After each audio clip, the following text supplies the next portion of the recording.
하나님께 약속된 시간이 되었습니다.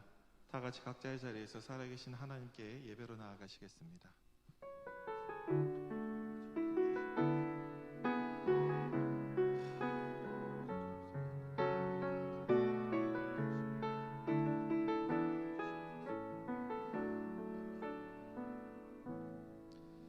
아버지께 참되게 예배하는 자들은 영과 진리로 예배할 때가 오나니 곧 이때라.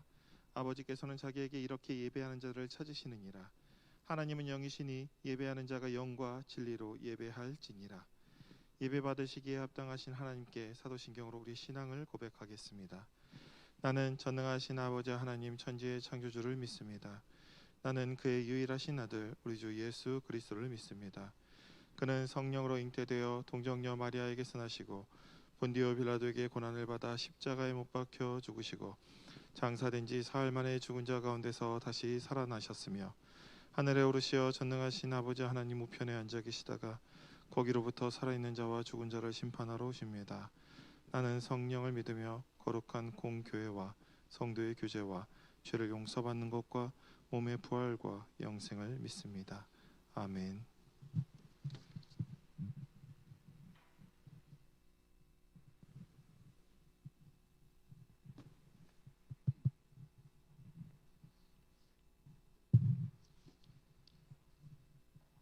자, 오늘도 청년부 예배에 오신 것을 환영합니다.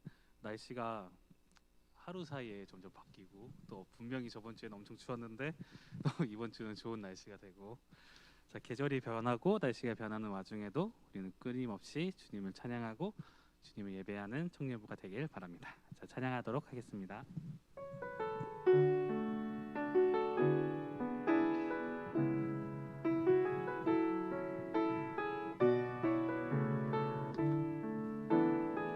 전능하신 나의 주 하나님, 전능하신 나의 주 하나님은 능치 못하실 일 전혀 없네. 우리의 모든 간구도 우리의 모든 생각도 우리의 모든 꿈과 모든 소망도 진실하신 나의 주 하나님은 우리의 모든 괴로움 바꿀 수 있네. 불가능한 일 행하시고 죽은 자를 일으키시니 그를 이길 자 아무도 없네. 주의 말씀 의지하여 깊은 곳에 금을 던져 오늘 그가 놀라운 일을 이루시는 것 보라. 주의 말씀 의지하여 믿음으로 금을 던져 믿는 자에게 능치 못함 없네.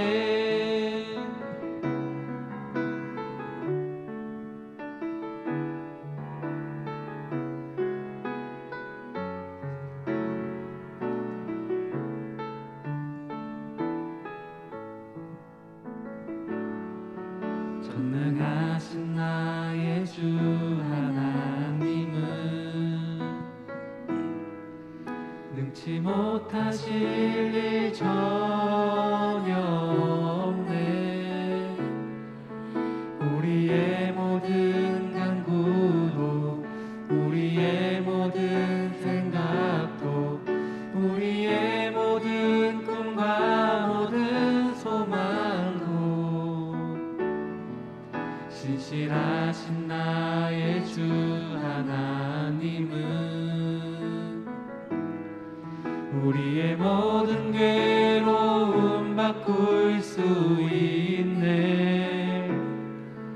불가능한 일을 하시고 죽은 자를 일으키시니 그를 이길 자 아무도 없네. 주의 말씀 의지하여 깊은 곳에 금을 던져 오늘 그가 놀라운 일을 이루시는 것 보라. 주의 말씀 의지하여 믿음으로 금을 던져 믿는 자에게 능치 못함 없네. 주의 말씀 의지하여 깊은 곳에 금을 던져 오늘 그가 놀라운 일을 이루시는 것 보라. 주의 말씀 의지하여 믿음으로 금을 던져 믿는 자에게 능치 못함 없네. 그 목소리로만 찬양하겠습니다. 주의 말씀 의지하여 깊은 곳에 금을 던져 오늘 그가 놀라운 일을 이루시는 것 보라.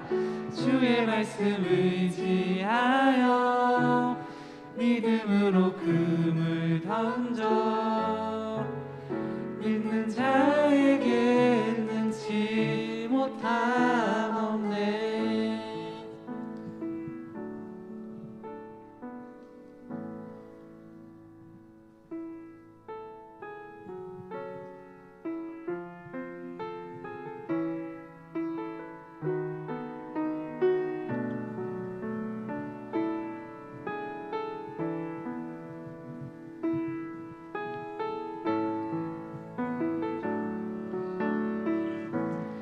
안개가 날 가리워 내 믿음 흔들리려 할 때 나 주님께 나아가네. 주님은 산 같아서 여전히 그 자리에 계셔. 눈을 들면 보이리라 날 위한 그 사랑. 주는 나의 도움이시며 주의 계획 영원하시네. 주의 위엄 앞에 믿음으로 순종해 예배드리리. 주님께서 날 이끄시며 주가 항상 함께 하시네. 주의 사랑 안에 믿음으로 순종해 예배드리리 영원히.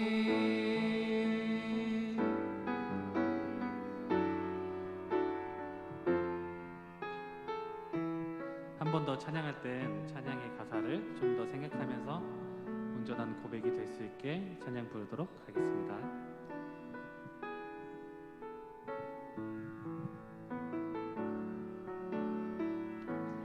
안개가 날 가리워 내 믿음은 흔들리려 할 때 나 주님께 나아가네.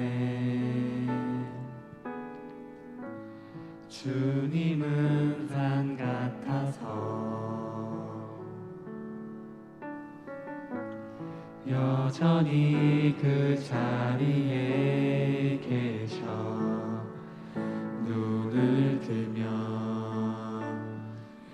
보이리라 날 위한 그 사랑. 한 번 더 찬양하도록 하겠습니다. 안개가 날 가리워 안개가 날 가리워 내 믿음은 들리려 할 때 나 주님께 나아가네 주님은 산 같아서 주님은 산 같아서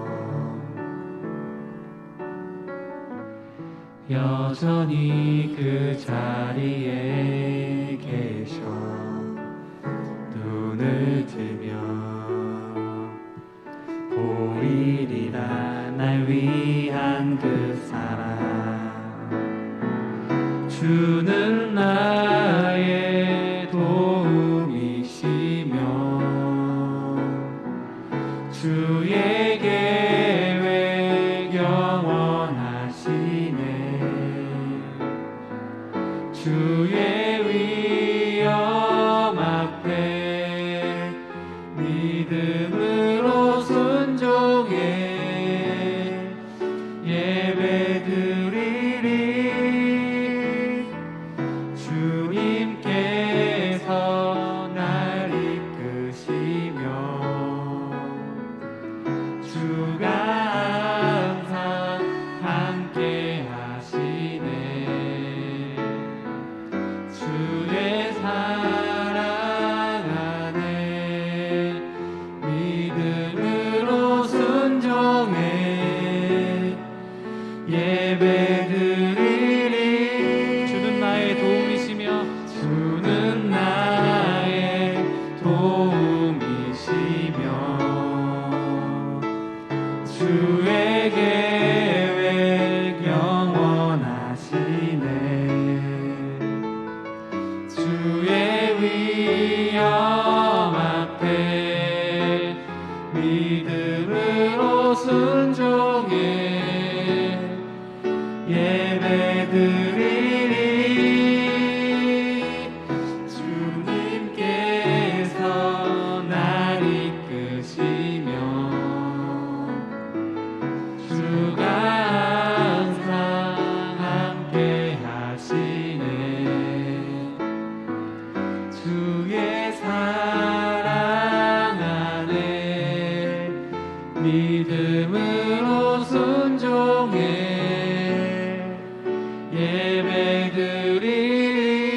예배드리리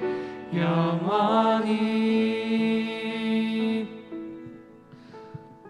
계절도 변하고 또 날씨도 변하고 그 변하는 것 가운데 우리의 상황도 각자만의 고난과 역경과 각자만의 여러한 상황들이 바뀌고 있을 텐데요. 그 상황 속에서 좌절하거나 무너지지 않고 온전히 주님을 믿으며 주님과 함께 한다는 것을 믿고 힘들 때나 기쁠 때나 주님에게 한 걸음 더 다가갈 수 있는 우리 청년부가 될 수 있게 해달라고 우리 기도하면서 청년부 예배 한 번 더 나아가도록 하겠습니다.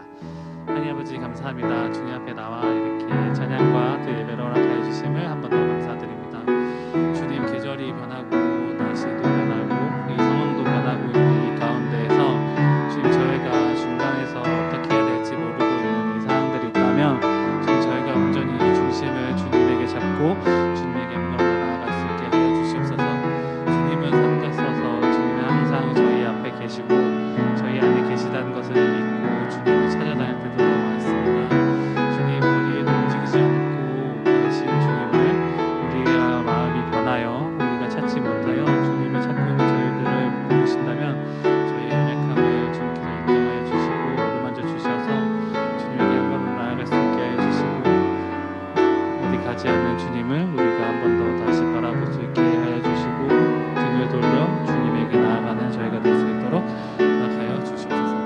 항상 슬플 때나 기쁠 때나 힘들 때나 즐거울 때나 주님을 찾고 모든 상황 속에서 모든 순간 속에서 주님을 찾고 부르짖는 우리 청년부가 될 수 있도록 허락하여 주시옵소서. 교회를 나와 많은 것들을 바라고 있지만 주님 기독교인으로서 예수님과 주님을 바라보는 저희 청년부가 되게 받게 해주세요.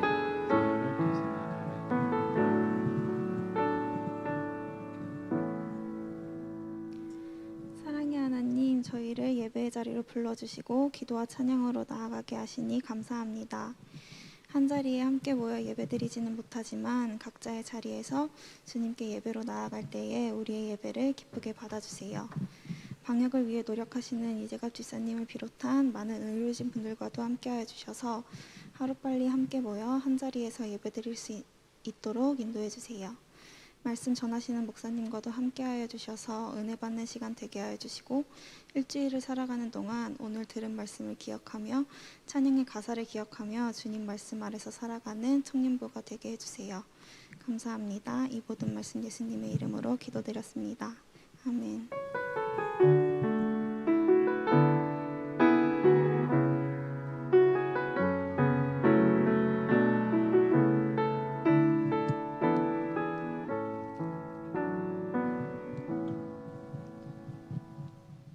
자, 서로를 축복하며 축복 찬양 부르도록 하겠습니다.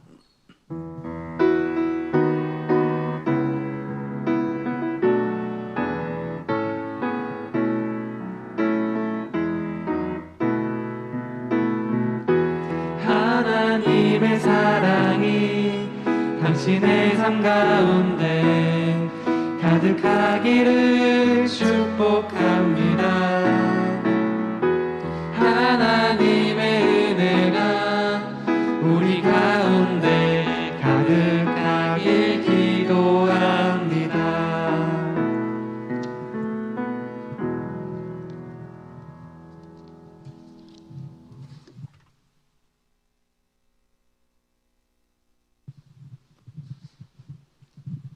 청년부 광고 할게요. 청년부 광고 첫 번째 광고는요. 청년부 예배 광고입니다. 청년부 예배는 12시 50분 온라인 오프라인 동시에 진행되고 있습니다. 네, 12시 50분에 진행되니까요. 교회의 구석구석에 계신 모든 여러분들 우리 빨리 올라오셔서 예배 드려주세요. 아마 유년부실에 사람들이 있는 걸로 알고 있는데 지금 바로 올라와 주시면 좋겠습니다. 네, 두 번째 광고는 청년부 목요기도회 광고입니다. 목요기도회는 10월 28일 목요일 저녁 8시 30분 온라인으로 진행이 되고요. 그래서 함께 모여서 청년부를 위해서 그리고 서로를 위해서 기도할 수 있었으면 좋겠습니다. 네, 광고 끊을게요.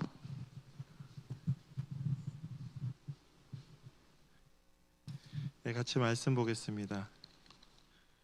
오늘 말씀은 사무엘하 5장 1절에서 5절까지 말씀입니다. 사무엘하 5장 1절에서 5절입니다. 누구예요? 유년부실에 있는 친구들. 네. 나중에 저기 실명을 박제를 재밌을 것 같아요. 자, 제가 봉독하겠습니다. 하나님의 말씀입니다. 이스라엘 모든 지파가 헤브론에 이르러 다윗에게 나와 이르되 보소서 우리는 왕의 한 고륙이니이다. 전에 곧 사울이 우리 왕이 되었을 때에도 이스라엘을 거느려 출입하게 하신 분은 왕이시었고 여호와께서도 왕에게 말씀하시기를 내가 내 백성 이스라엘의 목자가 되며 내가 이스라엘의 주권자가 되리라 하셨나이다 하니라. 이에 이스라엘 모든 장로가 헤브론에 이르러 왕에게 나아오매 다윗 왕이 헤브론에게 여호와 앞에 그들의 언약을 맺음에 그들이 다윗에게 기름을 부어 이스라엘 왕으로 삼으니라. 다윗이 나이가 30세의 왕위에 올라 40년 동안 다스렸으되 헤브론에서 7년 6개월 동안 유다를 다스렸고 예루살렘에서 30년 동안 온 이스라엘과 유다를 다스렸더라. 아멘. 잠깐 기도하겠습니다. 주님, 우리의 마음을 여시오 우리가 말씀을 깨닫게 인도하여 주시옵소서. 예수님의 이름으로 기도드립니다. 아멘. 오늘은 꿈을 성취한 후라는 제목으로 하나님의 말씀 증거하겠습니다. 우리는 살면서 뭐가 되고 싶냐, 꿈이 뭐냐는 질문을 참 많이 받습니다. 이때 말하는 꿈은 직업을 말합니다. 우리는 태어나면서부터 태몽을 통해 이런 직업적 꿈을 기대받으며 자랍니다. 또 태어난 지 1년 만에 돌잡이를 통해서 다시 그 과정을 반복합니다. 자라면서 우리들은 또 수시로 이 질문들을 받습니다. 순진하던 시절에는 뭐든 되고 싶고 뭐든 되는 줄 알았고 그래서 뭐든 될 거라고 생각했습니다. 그러나 나이를 먹고 현실을 알게 되면서 점점 그 꿈과 직업을 조종하게 됩니다. 되고 싶다고 되는 것이 아니라 되기 위한 조건들이 필요하다는 것을 알게 되고 그 조건들을 달성하여 업적을 이루어야만 하는데 생각보다 우리가 어린 시절 뭔지도 모르고 어른들이 좋다고 이렇게 하면 좋다고 이렇게 하면 뭐 여러분 너희들의 인생이 너무 좋을 거라고 했던 그 꿈들은 난이도가 정말 높았던 것임을 알게 됩니다. 왜 그것을 요구하던 이들이 왜 그들은 그 업적을 달성하지 못하면서 우리에게 자꾸 달성하라고 하는지 알 정도로 난이도가 정말 매우 높습니다. 수많은 난관을 헤쳐나가야 겨우 도달할 수 있는 그곳, 수많은 경쟁자들을 물리쳐야만 얻을 수 있는 보상입니다. 또 그 중에 하나라도 실패하면 다음 퀘스트로 넘어갈 수가 없습니다. 모든 퀘스트가 하나하나 다 연결되어 있기 때문입니다. 또 이 퀘스트들은 기간 제한입니다. 기간 제한, 정해진 시기에 그 업적을 달성하지 못하면 결국 퀘스트를 실패하게 되고 더 이상 기회도 주어지지 않습니다. 여기서 더 무서운 일이 뭔지 아십니까? 그렇게 업적을 이루다가 중도 하차하게 되면 정말 두려운 일이 기다립니다. 앞으로 살기 위해 다른 것을 해야 되는데 그 퀘스트만을 매일 진행하다 보니까 다른 것을 해본 적이 없는 겁니다. 고시생들이 참 안 됐습니다. 10년 이상 고시 준비한 친구들 보면 참 마음이 아픕니다. 그 마음을 알 것 같아요. 다른 거를 해본 적이 없고 할 수 있는 마음조차 생기지 않습니다. 앞으로 어떻게 살아야 될지 정말 막막합니다. 참 어른들은 나빴죠. 자기들은 못하면서 자꾸 자녀들한테 이거 해라 저거 해라 얘기하죠. 우리는 알게 됩니다. 당신이 왜 그것을 못했는지. 나이를 들면서 당신이 그것을 왜 못 이루었는지 알게 되죠. 그렇다면 꿈을 성취하면 그 직업을 얻게 되면 이제 모든 것이 해결되는가? 꿈을 성취하게 되면 우리는 뭐가 생깁니까? 새로운 꿈이 생기죠. 차를 사야 됩니다. 집도 사야 되고 노후 준비도 해야 되고 직업은 또 출발선에 불과합니다. 예전에 어떤 게임이 있었습니다. 그 게임의 모토가 뭐였냐면은 진정한 이 게임의 즐거움은 만렙부터였습니다. 만렙을 찍어야 시작이 되는 겁니다. 그러니까 여러분들이 꿈꾸던 직업이 돼야 그 다음부터 진정한 재미가 있습니다. 꿈을 성취한 우리는 다시 새로운 목표를 이루기 위해 연속 퀘스트를 진행해야 하고 중도 실패하면 다시 막막한 상황에 처하게 됩니다. 또 모든 이 과정 속에서 돌발 퀘스트가 곳곳에 숨어 있습니다. 어떻게든 헤쳐나갈 수 있는 것도 있고 이 돌발 퀘스트로 인해서 모든 것을 다 내려놓아야 할 수도 있습니다. 우리가 살아가는 삶은 동화책 속에 나오는 왕자와 공주가 만나서 오래오래 행복하게 사는 것은 있을 수 없습니다. 갈등이 해결됐다고 행복해지지 않는다는 겁니다. 한 가지의 갈등이. 그래서 실제로 우리가 평생 행복하게 사는 것은 어렵지만 여러 상황들로 인해서 중도 하차하거나 어떻게든 평균 수명까지는 살아간다 하더라도 중요한 게 있죠. 결국 마지막에 우리는 늙고 병들어서 죽게 됩니다. 우리의 정해진 미래입니다. 죽기 위해서는 늙어야 되고 그리고 또 뭐라고요? 병들어야 됩니다. 그리고 우리는 늙게 될 거고요. 병이 들 거고요. 죽게 될 겁니다. 그래서 고통당하다 죽는 것이 우리의 현실입니다. 그래서 많이 어른들이 기도하시는 거 아십니까? 많이 안 아프다 죽었으면 좋겠다고. 이게 어른들 기도입니다. 오래 안 아프다 죽었으면 좋겠다고. 자, 그래서 오늘 말씀에서 다윗은 어린 시절 선지자 사무엘을 통해서 기름 부음 받음으로 이스라엘 왕이 되겠다는 꿈을 품었고 그 꿈을 위해서 평생을 달려왔습니다. 다윗의 위대한 점은 뭐냐면 인간적인 방법을 한 번도 쓴 적이 없습니다. 이 퀘스트 완료해서 인간적인 그런 스펙들을 쌓아서 왕이 된 것이 아닙니다. 일반적인 왕들이 걷지 않는 그 길을 걸었습니다. 하나님께서 인도하시는 그 인도하심에 따라 열심히 갔습니다. 위기의 상황도 있었고 잠시 길에서 탈선한 적도 있었습니다. 그러나 결국에는 하나님께 돌아왔습니다. 다윗은 사울이 살아있는 동안에 왕권을 인위적으로 탈취하려는 노력을 한 번도 한 적이 없었습니다. 이는 단순히 다윗에게 힘이나 기회가 없었던 것이 아니라 하나님의 뜻이 아니었기 때문에 그는 그 길을 가지 않았습니다. 하나님께서 약속하셨기 때문에 하나님의 방법으로 마침내 모든 것을 이루어 가실 것을 믿고 그냥 기다렸습니다. 사울이 죽은 후 이스라엘에 더 이상 하나님의 기름 부음 받은 왕이 없어졌을 때에 그때서야 다윗은 본격적으로 왕이 되기 위한 움직임을 이제 하기 시작합니다. 이스보셋과 경쟁을 하고 또 자신에게 주어진 모든 기회들을 적극적으로 활용합니다. 이와 같은 다윗의 노력들에 문제가 없는 건 아니에요. 그러나 다윗은 선을 넘지 않습니다. 아무리 자신에게 유익이 되더라도 그는 하나님의 가치에 위배되는 일이라면 거부합니다. 그렇게 그는 그 꿈을 이루는데 시간이 많이 걸립니다. 모든 이스라엘 백성들이 다윗을 왕으로 인정하게 될 때까지 다윗은 서두르지 않았어요. 다윗은 하나님의 방법으로 왕이 되기 위해서 사람의 방법을 사용하지 않도록 최선을 다했습니다. 그리고 마침내 모든 경쟁자가 사라지자 북이스라엘의 모든 백성들이 다윗을 왕으로 세우기 위해서 움직이기 시작합니다. 그들의 대표 장로들을 보내서 다윗을 왕으로 추대하기로 합니다. 참 긴 시간이었습니다. 수많은 갈등과 고민과 죽음의 위기를 넘어서 다윗은 왕이 됩니다. 다윗은 그 모든 과정을 통해서 뭐냐면 하나님께서 원하시는 지배하는 왕이 아닌 겸손히 순종하는 왕이 되었습니다. 그렇게 해서 왕이 됐어요. 인격적인 좋은 왕이 됐습니다. 그러면 행복하게 오래오래 잘 살아야 하는데 다윗의 본편은 지금부터입니다. 왕이 된 것이 끝이 아닙니다. 왕이 된 이후가 중요합니다. 위대한 왕이 된다는 것은 왕이 된 이후 어떻게 살았느냐, 무엇을 했느냐가 그것을 가지고 평가하는 것이 왕이 된 과정에서 어떻게 왕이 돼서 왕이 되었다 하는 것은 아무 의미가 없습니다. 여러분이 어떤 목적을 가지고 마침내 어떤 직업을 갖게 될지는 모르겠지만 그 직업에서 인정받고 그 직업으로 무언가를 이루려면 그 직업이 된 것이 문제가 아닙니다. 내 꿈이 이거였어. 그래서 이것을 할 거야 라고 하는 것이 중요한 게 아니라 그 다음이 중요합니다. 다음이 중요합니다. 이 직업이 이루어진 다음에 그 다음에 어떻게 할지. 그래서 우리는 근데 이런 얘기 많이 듣죠. 인생, 여러분의 인생이나 저의 인생이나 뭐 10년밖에 더 차이 나겠습니까? 어린 시절 부모님한테 들었던 잔소리가 이렇게 생각납니다. 우리의 인생이 수능으로 모든 것이 종결되는 것처럼 고3 때까지 살아왔습니다. 기억나십니까?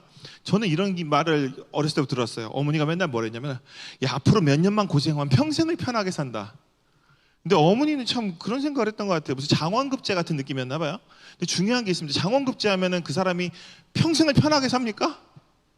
실수하면 목이 날아갑니다. 반역을 하면은 3조기 멸을 당합니다. 몇 조기 멸을 당합니다. 되고 난 이유가 더 중요한데 잘 모릅니다. 앞으로 몇 년만 고생하면 평생을 편안하게 산다라고 얘기합니다. 앞으로 열심히 공부해서 좋은 대학 가면 평생을 편안하게 살 수 있어. 그런 이야기죠. 그런데 그렇게 좋은 대학에 가면 끝인가? 정말 인생 편해지는가? 새로운 벽을 우리 앞에 막아서는 게 있죠. 이전에는 공부 못하는 놈 잘하는 놈 한 발에 몰아놓으니까 내가 그래도 좀 잘하는 것처럼 느껴졌는데 대학 가니까 어떻습니까? 비슷한 놈들끼리 모여있지 않습니까? 반에서 1등한 놈들끼리 모아서 서울대에 집어넣지 않습니까? 그럼 1등하는 놈들끼리 어떻게 하는지 아십니까? 1등부터 꼴등까지 다시 줄 세웁니다. 세상은 참 지옥 같습니다. 여러분들 사법고시 보면은 지금은 안 그렇지만 사법고시를 보면은 사법연수원에 들어가지 않습니까? 어떻게 하는지 아십니까? 거기도 1등부터 꼴등까지 줄 다시 세웁니다. 사법고시를 패스해서 끝나는 게 아니에요. 그래서 200등 안에 못 들면은 재수 안 됩니다. 합격해도 변호사 하기 싫은 애들은. 왜냐면 200등 안에 들어야 판검사가 된답니다. 근데 그 중에서 전체 2등 한 애를 만났어요. 같이 이렇게 얘기해 보면 사람이 아닌 것 같습니다. 계속 그렇게 계속 경쟁을 합니다. 참 세상 무섭지 않습니까? 억지로 서울대 가는 애들은 적응 못합니다. 만들어서 서울대 간 애들이나 만들어서 명문대 간 애들은 거기 학교에서 적응 못합니다. 왜냐면은 안 만들어지고 원래 천재인 애가 들어가면 걔네랑 경쟁하면 막 죽을 것처럼 환장합니다. 왜냐면 걔네는 진짜 실력이 아니라 머리가 좋은 애들이 있습니다. 만나보신 적 있으실 겁니다. 사람의 머리가 아닌 애들이 있어요. 다시 학점으로 등수를 매기고 줄을 세웁니다. 직장 가면 어떤지 아십니까? 이제 벌써 요즘에 직장 생활 하시는 분들, 우리 또 군인들도 있죠. 뭐 합니까? 근무평정. 자꾸 근무에 대해서 여기 군인은 체력 검정하죠. 그거 떨어지면 진급 누락되잖아요. 그렇죠? 진급에서 이제 불이익을 당합니다. 등수 매기고 또 줄 세웁니다. 그래서 어떻게 진급하다가 어떻게 됩니까? 진급 못하면 어떻게 되죠? 명퇴를 당합니다. 퇴사를 하게 되죠. 그럼 우리는 어디로 가죠? 자영업자의 길을 걷게 됩니다. 그럼 뭐 합니까? 치킨집과 피자집이 있죠. 저는 피자집을 열 거예요 같아요. 전 피자를 좋아하니까. 우리의 인생의 마지막은 치킨집과 피자집이라고 얘기했던 그 이야기가. 그러면 사장님의 길을 걷게 되는데, 그럼 그렇게 사장님이 되었으면 우리 인생이 정말 편안하고 끝인가? 이 세상의 모든 사람들이 치킨집과 피자집을 하기 때문에 경쟁 사장님들이 너무 많습니다. 그분들과 무한 경쟁을 펼쳐야 되고, 프랜차이즈 사회는 때마다 이런저런 상납을 해야 됩니다.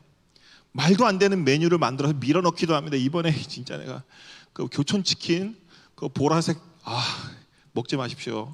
새로 나온 교촌치킨 그 이상한 보라색 소스 들어가는 거 먹지 마십시오. 정말 맛없습니다. 근데 그런 걸 만들어도 어떻게 하는지 아십니까? 팔아야 돼. 왜냐면 프랜차이즈가 밀어넣거든.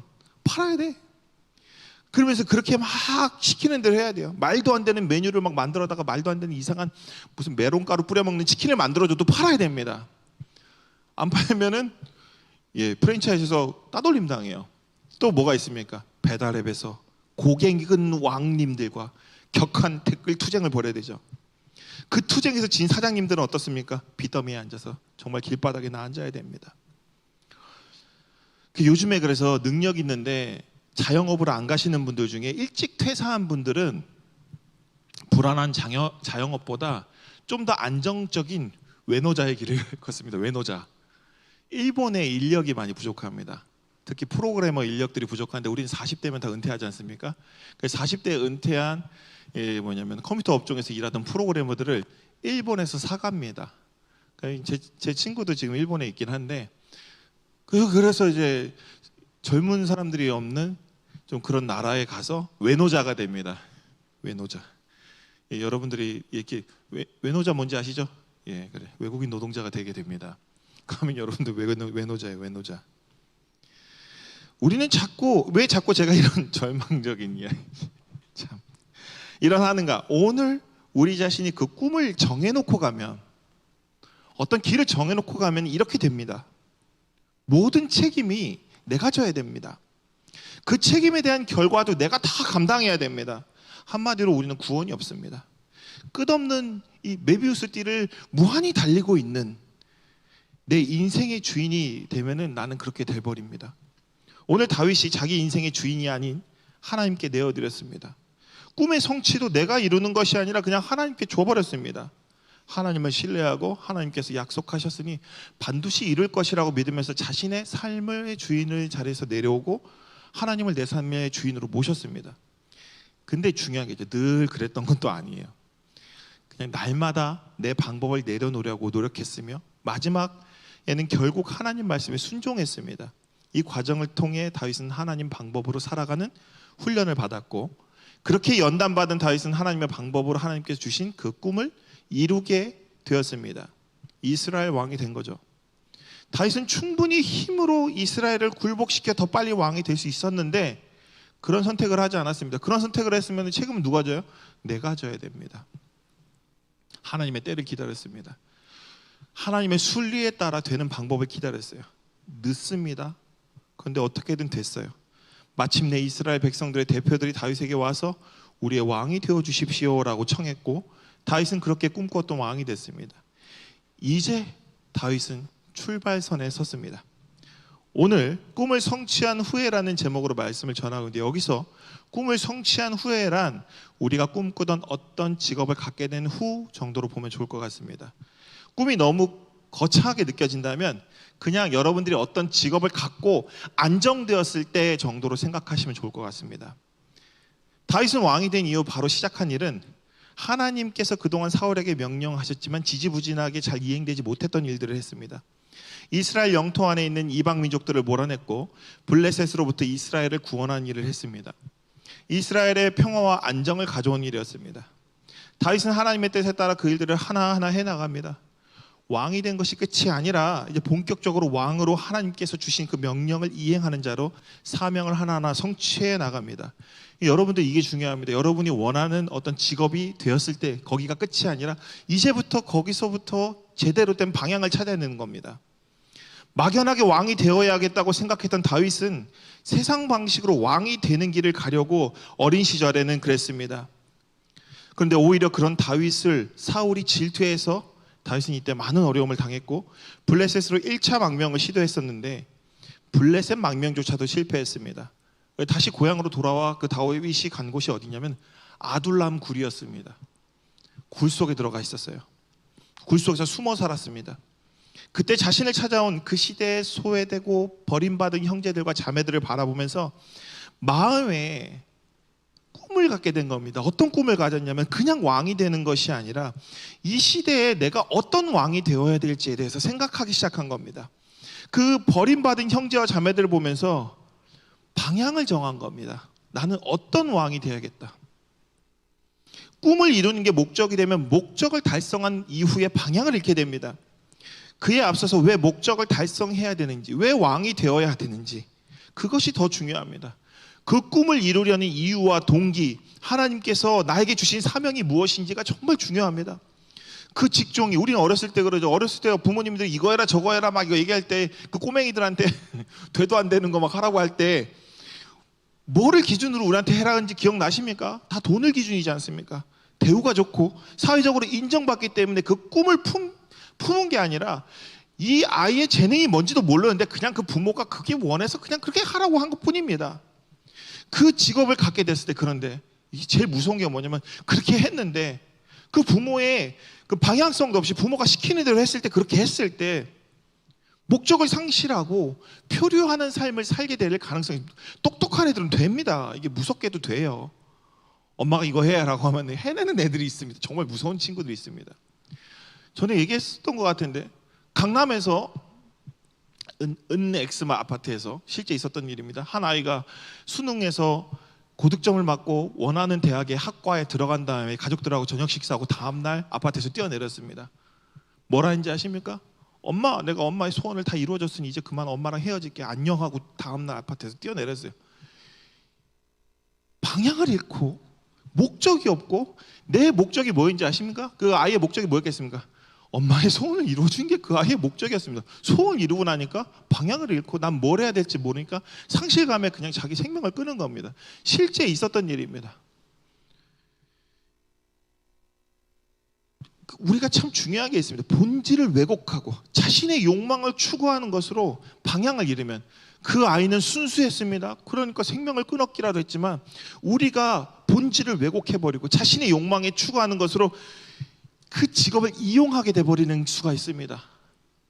목적이 없으면 그렇게 됩니다. 목적이 없이 그 자리에 올라서면 부패 정치인이 되고 부패 공무원이 되고 부패 검찰이 되고 부패 경찰이 되는 겁니다. 자기 직종을 가지고 자기 권한을 가지고 힘을 가지고 나쁜 일에 쓰는 겁니다. 돈 모으는 데 씁니다. 가짜뉴스를 만드는 언론이 되고 과잉진료하는 의사가 되기도 하고 황제 같은 경영인이 돼서 밑에 있는 사람들을 정말 노예처럼 부립니다. 이외에 더 많은 것을 소유하는 것이 목적이 되어버려서 본질을 왜곡시켜버리고 표류하는 수많은 사람들이 오늘 이 땅에 넘쳐납니다. 세상에 꿈이 건물주가 어디 있습니까? 근데 건물주 되면 쉬운 줄 아십니까? 건물 관리해 보셨습니까? 화장실 막히면 내가 뚫어줘야 돼요. 내가 못 뚫으면 내 돈으로 누군가 불러서 뚫어줘야 됩니다. 건물 관리 그냥 되는 줄 아십니까? 이 땅의 꿈이 건물주라는 게 말이나 됩니까? 다 꿈을 잃고 방황하고 현실을 잃어버렸기 때문에, 우리 목적과 모든 꿈도 아무것도 없기 때문에 그런 겁니다. 돈밖에 없으니까. 직업과 관련된 노동의 의미를 상실해버린 겁니다. 돈 말고는 없으니까. 노동으로부터 자유하려는 끝없는 몸부림으로 복권과 투기와 도박이 과열되는 현상이 끊임없이 일어납니다. 난 최근에 차라리 그냥 파이어족이나 됐으면 좋겠습니다. 파이어족이나. 어차피 인생 그거 빡세게 벌어가지고 마지막까지 좀 편하게 쉬겠다고 하는 사람들, 차라리 그런 것들이 나온 이유가 있습니다. 잃어버린 겁니다. 일에 대한 목적과 의미를 상실하고 방향을 상실하고 내가 이걸 왜 해야 하는지, 이것을 통해서 내가 어떤 기쁨을 누리고 싶었는지를 다 잃어버렸기 때문입니다. 방향을 잃어버린 이유는 처음부터 목적이 잘못됐기 때문입니다. 근데 누구도 제대로 된 방향을 알려주지도 않고 동기부여도 안 합니다. 목적의식도 주지 않고 각자의 능력에 따라 다양한 길을 제시할 수 있는데도 역사 속에 이름을 대면 알만한 사람들 예를 들면서 자꾸 얼마나 많은 사람들이 이 땅에 실패자로 만들었는지 모르겠습니다. 너무나 많은 사람들 실패자로 만듭니다. 자꾸 TV에 나오는 금메달 딴 사람 이야기를 하고 자꾸 무슨 최고의 누군가 이야기를 자꾸 하면서 나는 그 사람이 안 될 수도 있는데 안 되는 순간에 우리를 다 실패자 만드는 겁니다. 처음부터 목적이 잘못되면 결과도 어쩔 수 없이 잘못된 방향으로 나오는 겁니다. 다윗이 왕이 되는 이유가 이 백성들을 고통 가운데 해방하며 하나님의 돌보심 아래 평안과 안식을 누리도록 내가 선한 목자가 되는 것이 아닌 권력욕과 성취욕으로 왕이 되었다면, 골리앗을 이 물리친 상태에서 다윗이 그대로 왕이 되었다면 다윗은 하나님 마음에 합한 왕이 되었지도 못했을 거고 위대한 왕도 되지 못했을 거고, 그는 사울과 같은 왕이 되어서 또 다른 다윗과 같은 사람에게 자리를 뺏겼을 겁니다. 그는 평생 그러면서 이게 전부고 내가 정이고, 그러니까 나이가 어느 정도 제 나이쯤 먹으면 맨날 하는 말이 아파트 얘기밖에 안 합니다. 부동산 투기 얘기밖에 안 하고요. 자식 교육 얘기밖에 안 합니다. 어디 학교에 보내야 되고 미친 것 같습니다. 왜냐하면 유치원을 200만 원, 300만 원짜리 유치원을 보낸답니다. 왜 돈이 많으면 보내야죠. 뭐 마음대로 하십시오. 이게 잘못했다는 게 아니고 200만 원, 300만 원짜리 유치원을 보냅니다. 아프리카에 굶어 죽어가는 애들 봐도 관심도 없어요. 그러니까 돈이 맨날 모자른 거예요. 연봉 1억을 벌든 2억을 벌든 모자른 겁니다. 월 2천만 원, 3천만 원, 5천만 원, 1억을 월 1억씩 벌어도 모자라요. 목적이 없으니까, 그것을 해야 되는 의미도 모르니까 그냥 무조건 그거 가지고 뭐냐면은 남들 앞에 서서 남들보다 더 뛰어나다는 걸 자랑하고 싶은 겁니다. 여러분들이 명품을 가지고 다른 사람 앞에 가지고 다니는 이유가 뭡니까? 네가 없는 걸 내가 가지고 있다는 겁니다. 네가 못하는 걸 내가 못하고 있다는 거예요. 왜 집 얘기를 하고 왜 이런 얘기를 왜 하겠습니까? 그 심층 내면에 나는 아니라고? 아니겠죠. 근데 그렇지 않습니다. 나는 아니라고 생각해도 그건 당신 생각이고 주변의 분위기와 세상의 분위기는 그렇게 생각합니다. 이번에 그 구해줘 홈즈 보셨습니까? 용산의 압구정이 아니다. 저기 어디냐. 하여튼 조그만, 저희 집보다 조그만 12평짜리 아파트, 10평도 안 되는 아파트가 9억이었습니다.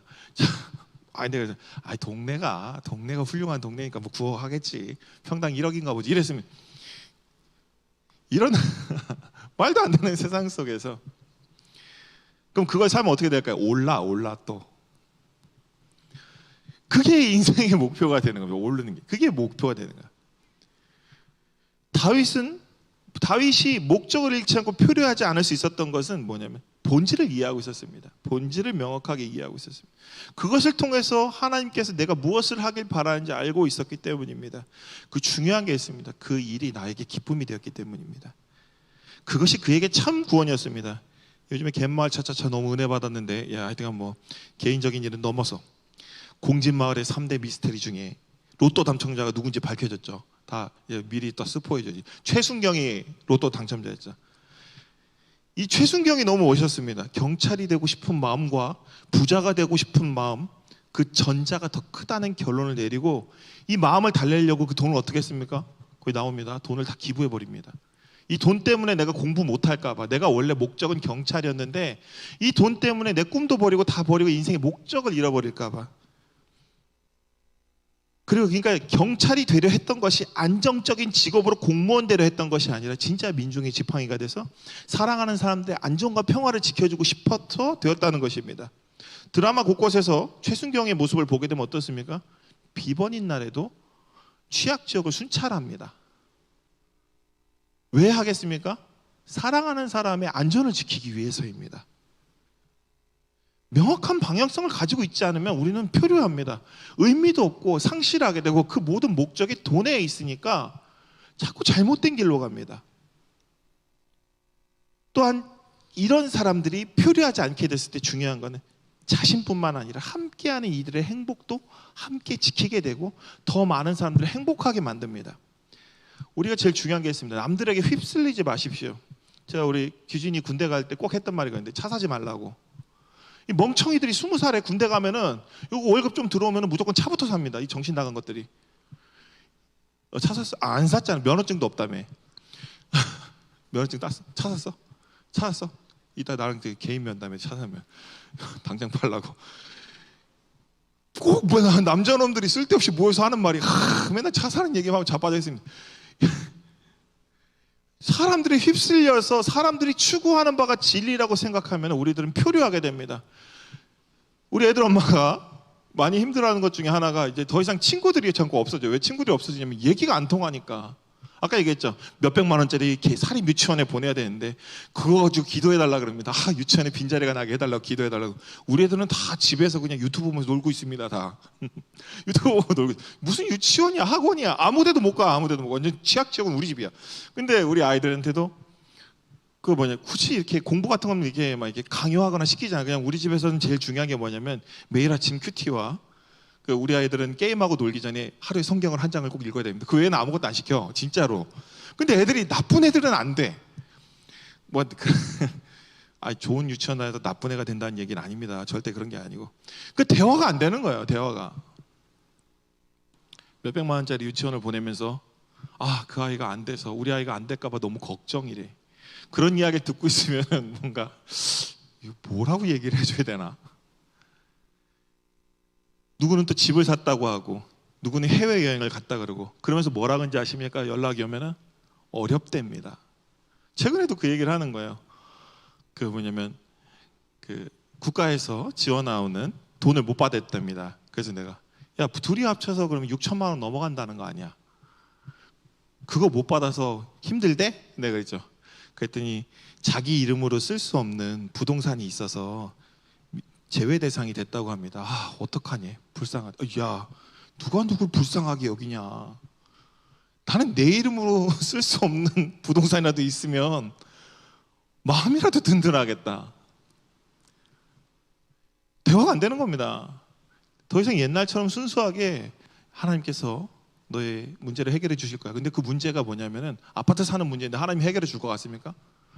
하나님 절대 해결 안 해줘요. 여러분들 자녀들이 서울대 들어가는 거에 대해서 하나님이 관심 가져줄 것 같아요. 관심 없습니다. 하나님은. 전에도 얘기했지만 여러분들이 자녀가 대기업 들어가는 거에 하나님 관심 있을 것 같아요. 전혀 관심 없습니다. 하나님 아무 생각도 없으세요. 그런 거에.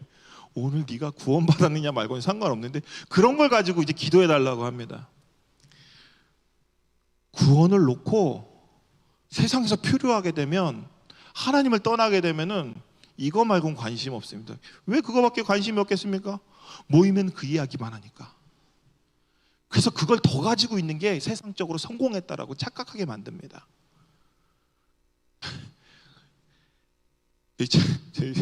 제가 할 말이 없는 게, 너 지금 네가 없어가지고 지금 난 없어도 하나도 안 불편해. 나 억울하지도 않고. 그럼 내가 좀 나은 거 아닌가? 그렇게 생각하는데 이거는 그저 정신승리일 뿐이지 않겠는가? 이런 얘기도 합니다. 다윗이 처음 성경에 등장할 때 진짜 볼품없는 아이였습니다. 사무엘이 이세의 아들들 불러오라 그랬는데 제일 못난 아들이라 끼지도 못했습니다. 사무엘에게 기름 받은 이후에도 다윗의 역할은 바뀌지 않았어요.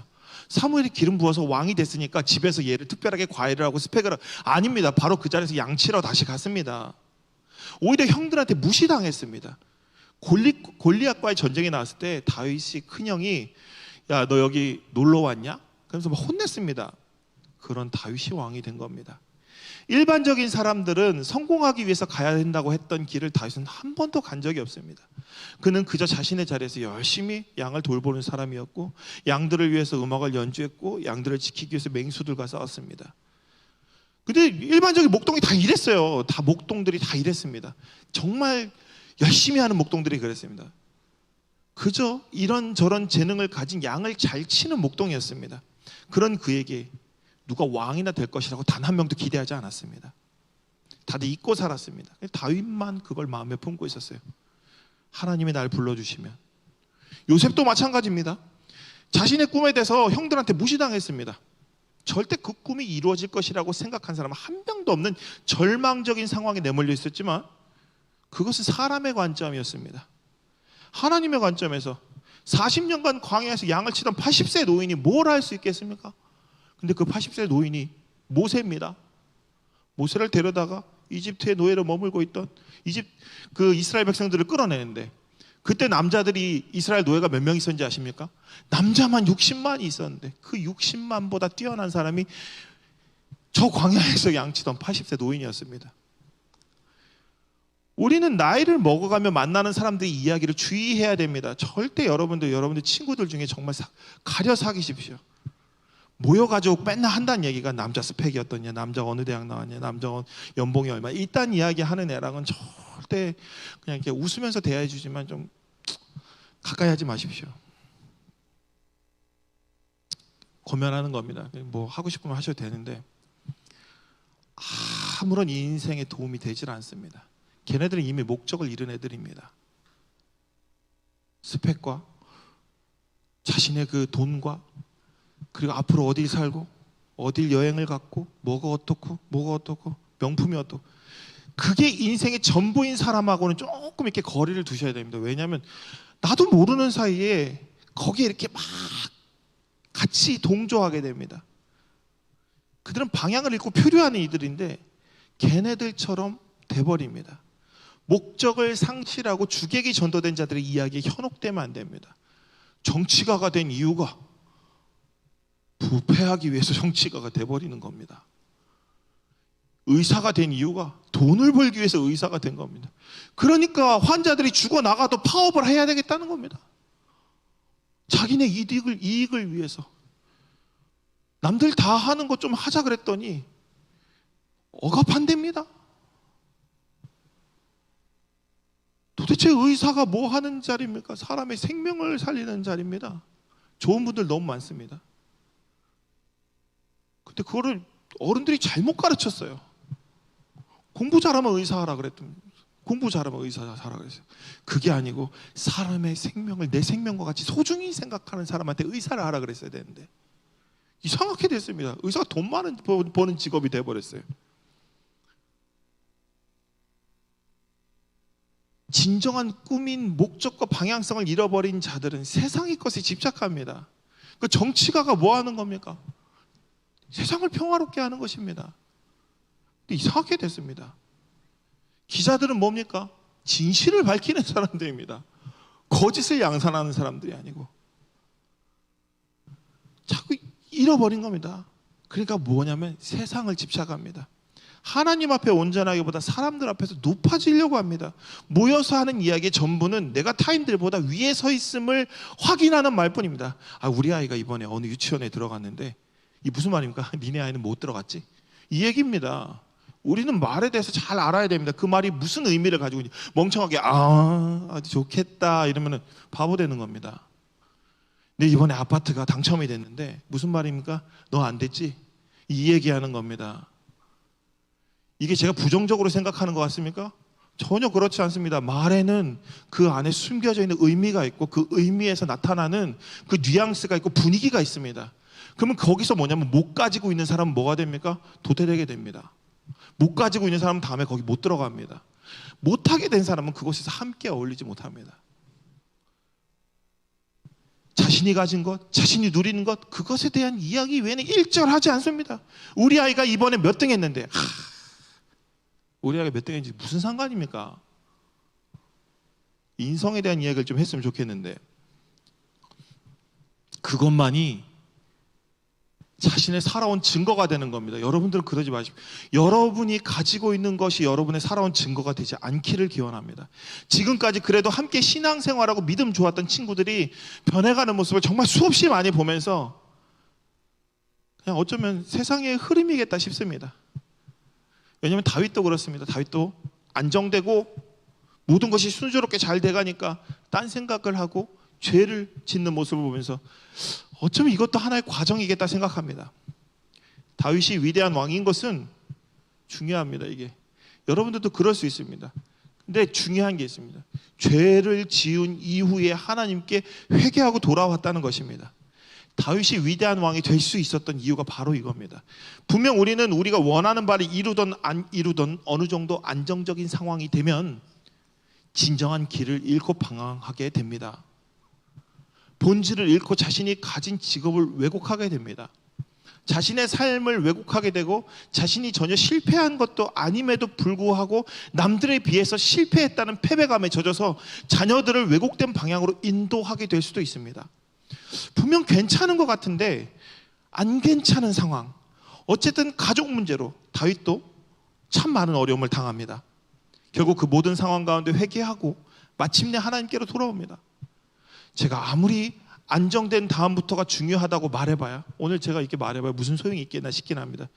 그래도 혹시 제가 이렇게 얘기하는 건 여러분들이 어려움을 당했을 때 기억나길 바랍니다.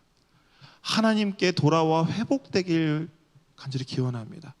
분명히 여러분들이 평안하게 좋은 길로만 가지 못할 겁니다.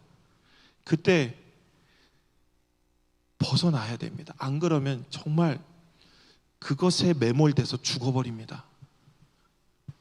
세상의 파도에 휩쓸려서 질식해버립니다. 어느 정도 자리에 있을 때 특히 조심해야 됩니다. 안정되었고 이제 편안해지고 있다면 정말 조심해야 됩니다. 그럴 때 시험에 듭니다. 다른 생각합니다. 본질을 흐리고 죄악된 본성에 우리 자신을 맡깁니다. 자기 소견에 오른 대로 막 폭주하게 됩니다. 그렇게 우리들은 죄악에 의해서 망가져 갑니다. 근데 그렇게 생각하지 않고 뭐라고 생각하냐면 나는 세상에서 성공했어. 그러면서 그 교만함으로 다른 사람들에게 상처를 주고 뭐라면 다른 사람의 무지함을 비웃기 위해서 자신의 업적을 드러냅니다. 내가 이런 사람이야. 이건 뭐냐면 너는 이것도 못했지. 비웃는 겁니다. 내가 이런 사람이라고 진짜 그런 사람이라면, 하나님을 믿는 사람이라면 그것을 드러내지 않습니다. 드러낼 수가 없습니다. 오히려 그 자리에서 내가 부끄러운 일을 행했는지 오히려 더 걱정돼서 세리와 같이 엎드려서 하나님 앞에 눈물로 회개해야 됩니다. 그렇게 평생 남들을 비우는 위치에 살면 그것도 은혜겠다 싶기도 합니다. 그런데 인생이 그렇게 어떻게 안 됩니다. 우린 당장 1초 후에 무슨 일이 일어날지 모릅니다. 갑자기 돌발 게스트가 등장합니다. 갑자기 병에 걸리기도 하고 차에 치여 죽을 수도 있고 오늘 계단에 굴러서 목이 기역자로 꺾여서 죽을 수 이런 얘기를 하면 너무 그렇구나. 갑자기 죽을 수 있습니다. 정해진 운명, 그리고 우리에겐 정해진 운명이 있죠. 정해진 운명 딱 하나 있죠. 뭐죠? 우리는 늙어요. 그 병듭니다. 그리고 어떻게 되죠? 고통당하다 죽게 됩니다. 그때 죽음 앞에서 우리는 진정한 심판을 경험하게 됩니다. 다시 또 다윗의 위대한 점은 중요하게 망가졌을 때 하나님께로 나왔고 하나님께 회개했고 그 죄에 대한 값을 다 치릅니다. 이게 중요합니다. 죄값을 다 치릅니다. 다윗의 인생은 왕이 된 이유보다 위대한 왕이 되기 위해서 노력한 것보다 제일 중요한 게 있습니다. 악한 왕이 되지 않도록 분투한 것이 그의 인생을 마무리합니다. 중요한 게 악한 사람이 되지 않기 위해서 분투하는 겁니다. 나쁜 놈이 안 되는 것이 더 중요합니다. 그게 위대한 왕입니다. 여러분들도 이제 앞으로 어떤 자리에 올라갈지 모르겠지만 그 자리에 올라갔을 때 중요합니다. 위대한 사람이 되려고 하지 마십시오. 나쁜 놈만 안 돼도 위대한 사람이 됩니다. 그 힘이 있는 자리에서 나쁜 놈만 되지 않아도 정말 위대한 사람이 될 수 있습니다. 다윗이 그렇습니다. 절대 교만해하면 안 됩니다. 나는 대단한 사람이야 라는 생각을 요만큼이라도 갖는 순간에 우리는 사울처럼 됩니다. 성경에서 나왔던 모든 악을 행했던 그 사람들처럼 그대로 됩니다.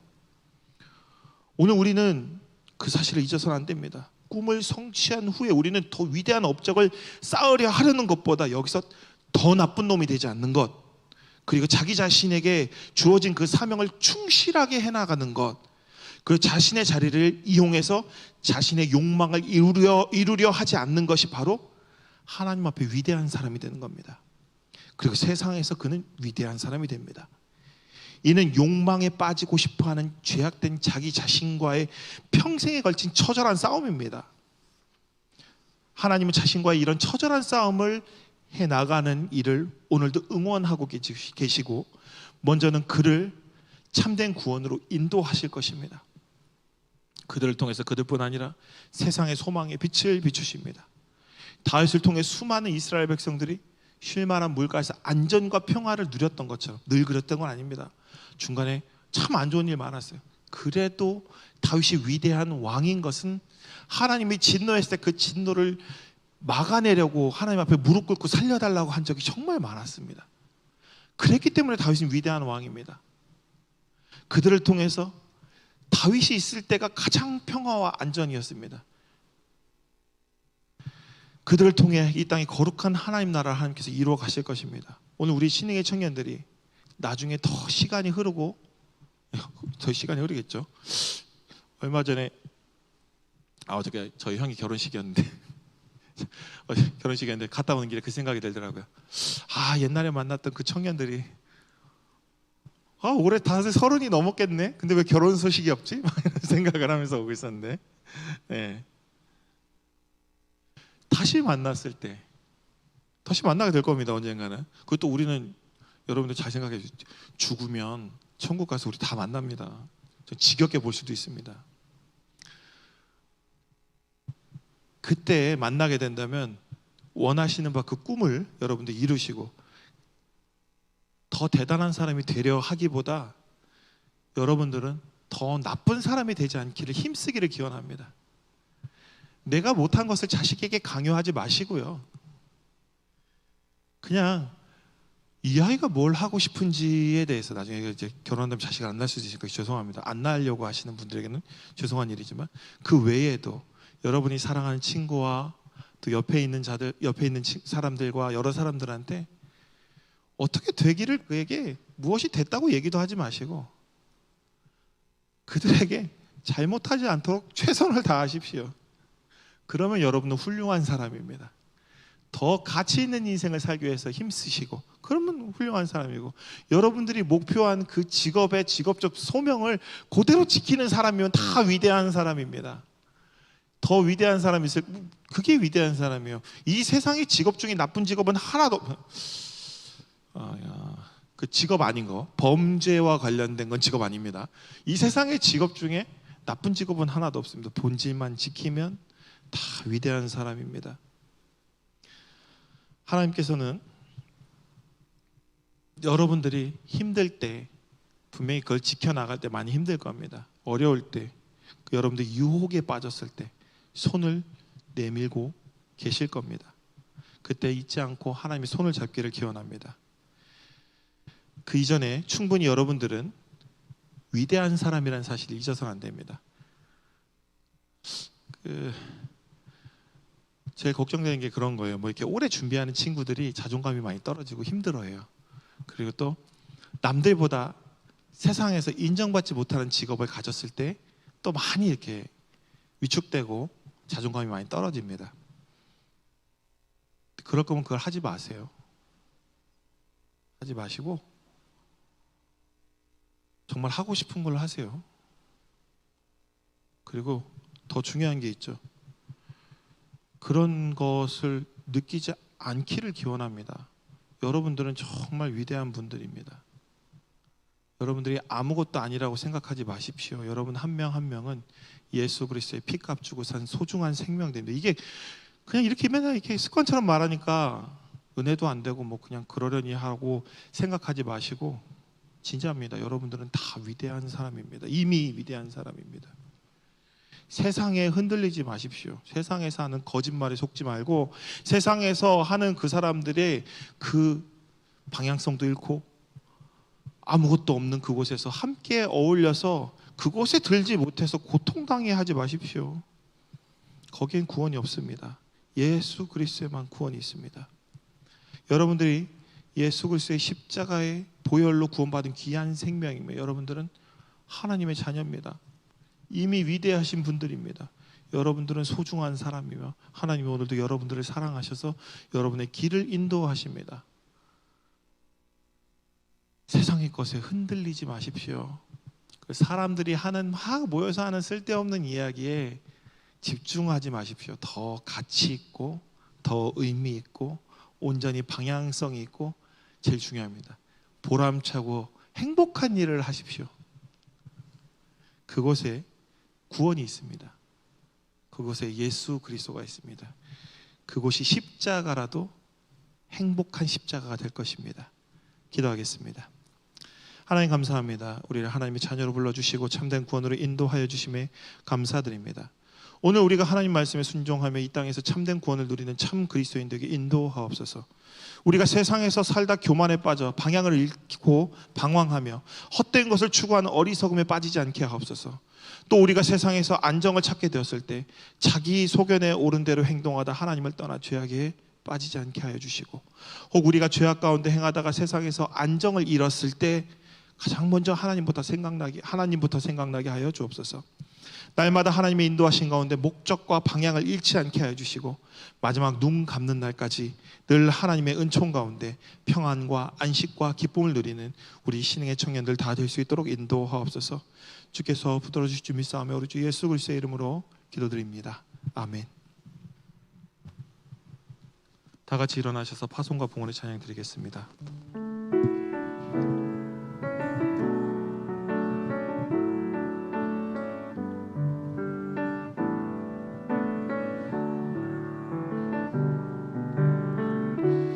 은혜 아니면 살아갈 수가 없네.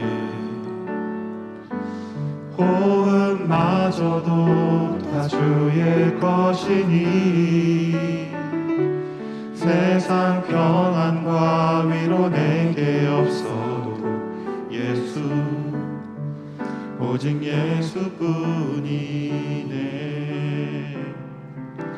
크신 계획 다 볼 수도 없고 작은 고난에 지쳐도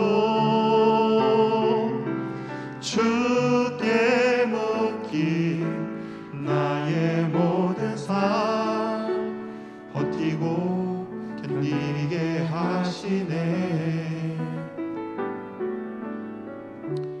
은혜 아니면 살아갈 수가 없네.